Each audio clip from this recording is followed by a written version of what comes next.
but it's not particularly interested in overthrowing American democracy or interfering in American elections. There are many democracies that decline, and as we've already discussed, there are autocratic behaviors inside the U.S. and inside Europe. And so the way I'd like people to think about this is really a war on them. It's not, I'm not calling for world assault on autocracies or war with China or anything like that. I'm calling for people to look at these autocratic behaviors and create coalitions to eliminate them. And the most easiest one, in a way, to think about intellectually is kleptocracy. As we've discussed, you could eliminate the offshore world. You could eliminate the anonymous bank accounts or the anonymous companies, rather. You could make all that illegal. And so, beginning to think about how to do that would be a way of pushing back against autocratic behavior and institutions. You could also look at, and this is maybe a longer conversation for a different time, you could also talk about regulating the internet, by which I don't mean censoring it, but I mean making it, reducing the attraction for advertisers and for people seeking to make money online of outrageous language and extremist publication and statements. Whereas right now, the internet the incentives are the more outrageous you are, the more polarizing you are, the more followers you get, and then the more advertising you get. And it's possible to unpick that. For example, we could think harder about how to do that. We could give people access to algorithms or some choice about what it is they see and how they see it. We could give people control over their own data. And there are many ways in which you could think of reforming the internet that made it less susceptible to information war, essentially. And so that's a beginning of a conversation. And then, of course, there's a security piece of it, which I think is mostly about deterrence. I just think we should be prepared now for a world where we might be threatened by people we hadn't thought were threatening us. And I would just like us to be mentally ready for that. Deterrence, it's better to deter. It's better to be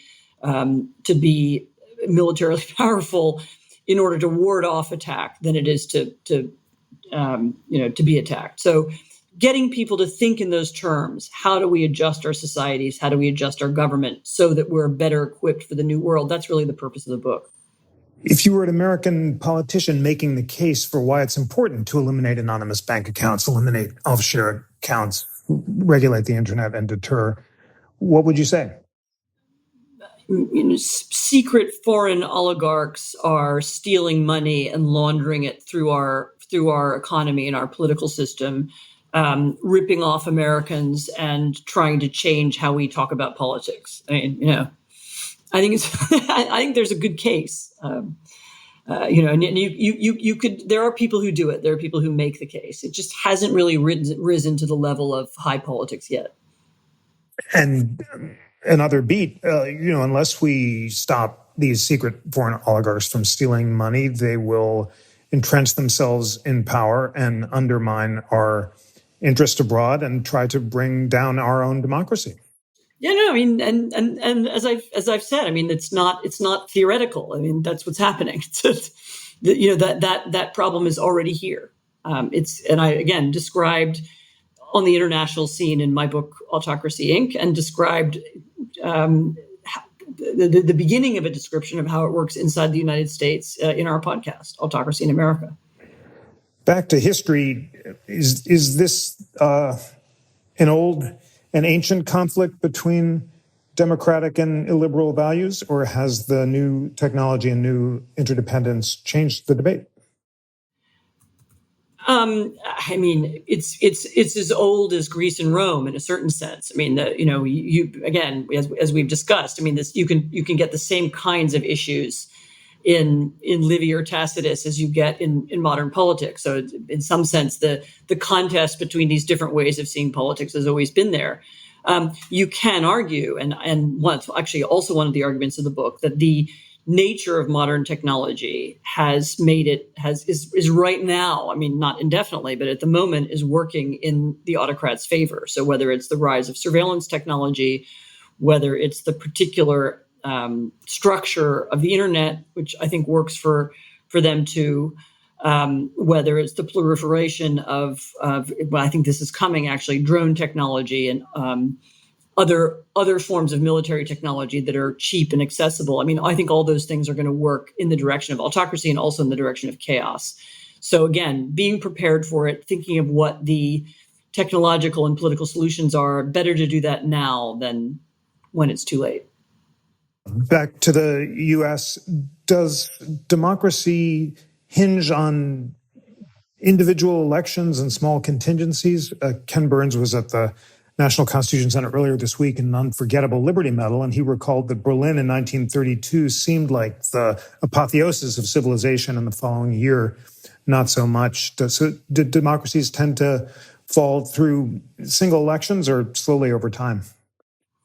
I mean, I didn't think there's a rule about it. Again, my interest in my podcast has been in cataloging the autocratic behaviors that are already here. And those have nothing to do with any specific one election. Obviously, you can have a particularly bad election that ends in such a way that the person who wins it then seeks to go much further. I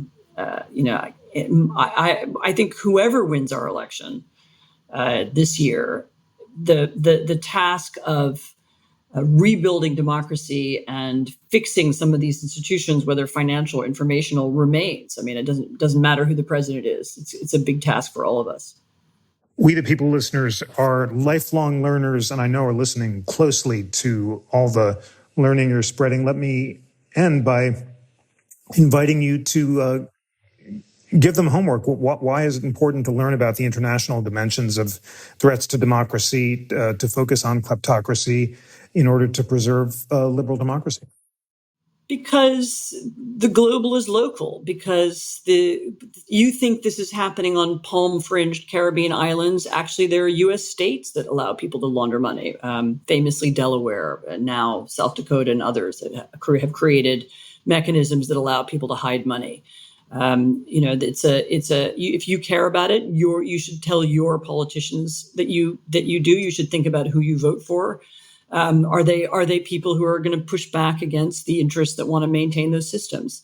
It's very much these are issues that affect our country and our political system, and we should care about them.